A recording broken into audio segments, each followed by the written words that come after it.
To create a pivot table, you start with your spreadsheet where your data is, and you go to Insert Pivot Table. Now, I've already done that, so my pivot table is right here.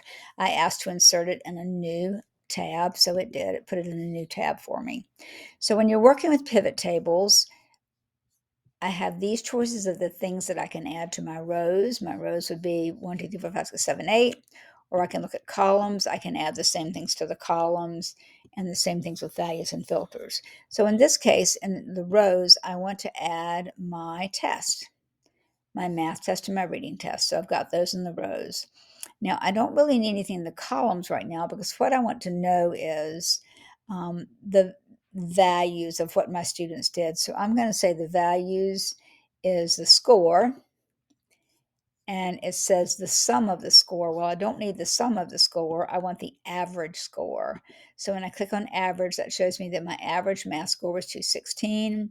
My average reading score was 213. I can also change average to something like median if I want to see what the median score was, or I can change it to min and max. I'm going to put it back on average. If I wanted to see just math or just reading, I could click on add under filters and say I want to filter the test. And right now it says showing all items. I only want to see the reading test, so I'm going to take the math test away. And there's my average for my reading. I'm going to add the math test back and take the reading test away, and that would be how I would filter it for math. So this is about the simplest pivot table that you can do. Once again, what goes in your rows, what goes in your columns, nothing in this case. What are my values, my scores are my values, and how do I want to filter it?